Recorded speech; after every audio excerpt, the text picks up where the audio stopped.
Oh, hey guys. So today is, I don't even know, the truck's been off for a couple of days. Oh, Cat's like, oh, people are talking, time to go.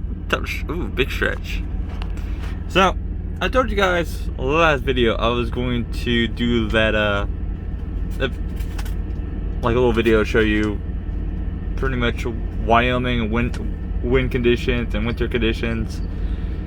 Well, I'm not an artist, but it's not exactly to scale either. But this is gonna be pretty much a good example. So it's gonna be a little weird looking at it through the camera. So pretty much you can start getting snow in Wyoming August, mid to late August, up in higher elevation. So pretty much Laramie to Cheyenne, there's a bit of a climb. There's also a thing. It's climb out of Laramie. You literally climb out and up to it. It's called Sherman, and the reason why is because it's a Sherman rest stop. And you always know you're at Sherman because you'll be able to see a statue of Abraham Lincoln. That's the rest stop. But that's a big, long, gradual downhill into Cheyenne. And I forgot to mark, but Wamsutter is like 20 minutes west of Rawlins, and this is like 2.5 hours from Wamsutter to Rawlins or Cheyenne. There's the sisters. Like I said, it's like 15, 20 minutes outside Evanston. All of I-80. This is Nebraska, and so about an hour. You'll hour, and then you'll split into 80, or you'll go back down 76, go to Denver. I-25, Casper's in the middle. I-90 takes you from, I think it's South Dakota. Yeah, South Dakota up to Montana. So there's only really about 2 months of really, 2.5, 3 months at most of gradual or mellow winds. And what I mean is like less than 30 miles an hour. So really about September, the winds are picking up again. And they'll go to like May. May's when they usually start dying down again. So in a winter, expect an average of 30 mile an hour winds with gusts of 40 and 50s. And then you get about a week straight. It usually goes a week straight of hard winds, which is like 55 to 80 miles an hour winds. And then it'll mellow out for a week, back down to the average, which is that 30 to 40. So it's a couple days in there, probably 50 gusts. And so this is how you can always tell if you're unsure, because Wyoming's very, very predictable with the weather, very easy to predict. It's one of the weirdest spots in the country where all you gotta do is look at the jet stream and the way it's going into the state to know what's gonna happen. And this is how you remember. It's really simple. So, northwest, okay? If it comes down directly through, like that, if it's coming from northwest, it's gonna be really bitter, really cold, really strong winds. If snow comes with it, it's gonna be too cold to really dump on you. So it's gonna be very icy type snow. I mean, it's gonna stick, immediate freeze, ice over, and it's gonna make things pretty slick. It won't dump on you though, so it's usually gonna be an inch, 1 to 4 inches at most. Usually more closely to 1 to 2 inches. Now, Casper is this place that gets 3 different jet streams because it's in a pretty shitty spot. It gets the northwest, it gets the southwest, and then it gets a bit of the east. Especially if you you'll notice that the third jet stream, because it doesn't go all the way into Casper, but you'll notice it like in the northeast part of town, so because it does this. It'll curl and then curl back out. So yeah, let me run over that again. Northwest, southwest, and a little bit of east. Very little east. So, alright. That's for Casper. For I-80 is really the same too. Northwest, well, a bit of the same. But northwest, southwest, and then from the south. And Elk Mountain, which is right here between Laramie and Rawlins, is Elk Mountain. I forgot to mark it. You'll get a lot of this. You'll get a lot of south heavy crosswinds and a lot of west headwinds. And it's strong. It's really strong. It will rock you around. That's the reason why a lot of truckers don't like that area. That's part of the reason why Wyoming gets overrated with how bad it is in the winter. Then again, I grew up there, so it's like, winter's never been hard to me. So when it comes to snowfall, if it comes from the southwest, it's a 50-50 if it's going to dump on you or not. Most likely it's not. That seems to be, especially in this area. You're most likely going to get more icy base. Now, if it goes from the north and it comes down and it swoops back up, get ready to get dumped on. You're going to get dumped. So I would suggest, if you ever see, a storm's coming in and it's blowing from the south, you can see coming on the Doppler, you better hurry up and get through this part right here, which is the Wyoming Cheyenne. Get out of there if you're going east or west. And it applies also for I-25 between Denver and Cheyenne. You do not want to get caught in a Wyoming, Cheyenne, Wyoming, Denver, Cheyenne area. Same's going north of I-25. Because Casper is centrally located enough where that Doppler can either miss it barely, it'll go like up to Douglas, east of Douglas. Douglas is about where I-25 is. That's about a 40-minute drive from Casper. And it'll go this way, or it'll swoop up straight up and then cut over. And so Casper gets dumped on a lot too. Casper averages 77 inches of snow per year. Cheyenne is.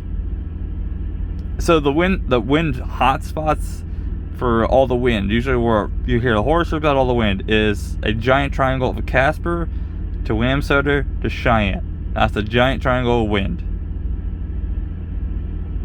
Because on I-20 between Cheyenne and Casper, so let's go there for talk about the wind. So I know I'm a little bit all over the place, trying to dump a lot of information out, and as I'm hot spotting it. So from Cheyenne to Wheatland is a 40-minute drive. You get a lot of crosswinds. Usually it can be east or from the west, because you got the Nebraska that likes to kind of swoop it in sometimes. You have the south streams that will come sometimes boomerang back into Wyoming before they kind of meet with the other jet stream and get pushed back out. Usually what happens.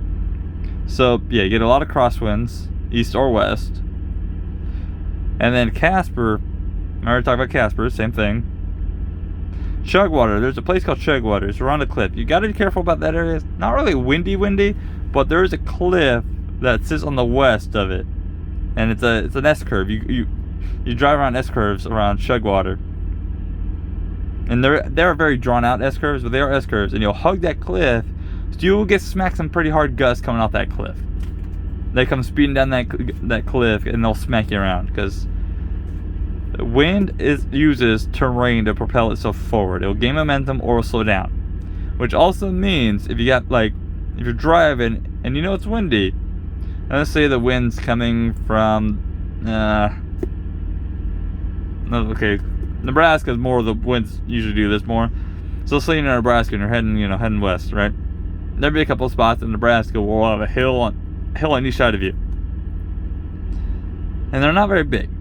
But you're dealing with that crosswind, and you're getting blown that way, so you're counteracting. You're getting blown to the north, right? You're counteracting that.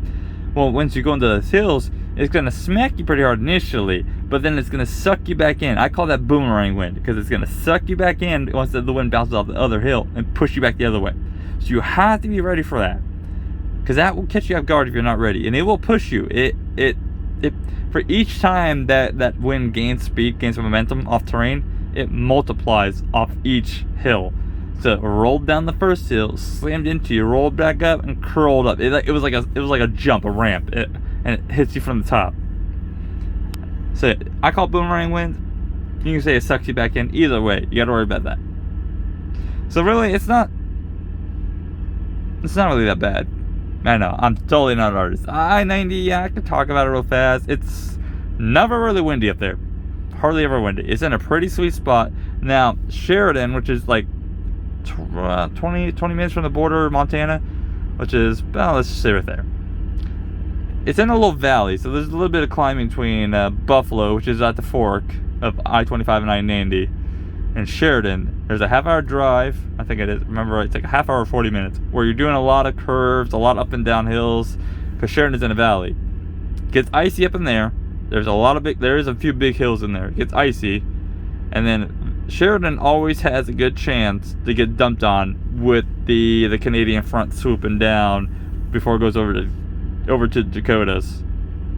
And then, over to the east. So, like, the fronts that usually come from here and go over to the Great Lakes and the New York area, they usually dump on Sheridan.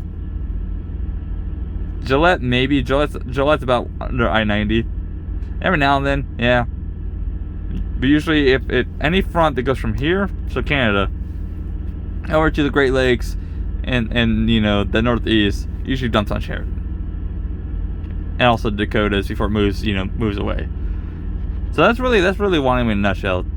Like I said, there's not much to it. Very easy to remember. And it really comes down to just watch where the wind comes from, and you'll be able to predict what you need to do.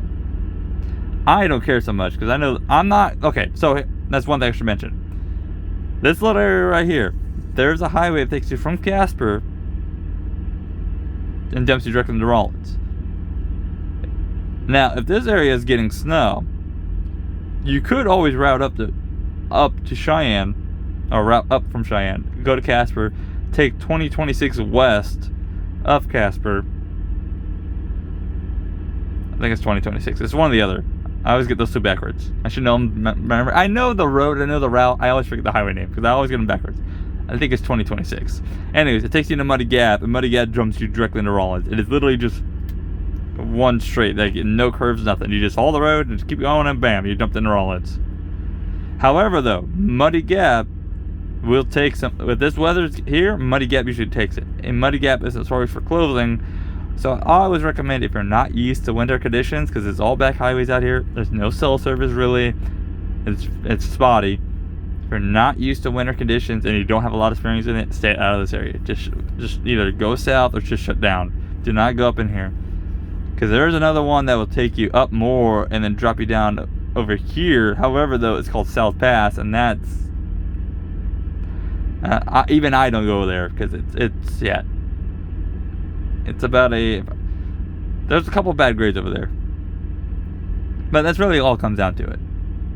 So like I said, it's not that hard, easy to remember, but hopefully this video is helpful for a lot of you guys getting into the field, or even some of those veterans that didn't know the basic Wyoming rule of just, if it comes from the south, you get dumped on. It comes from the north or the west, it's gonna be cold, strong winds, that's pretty much it.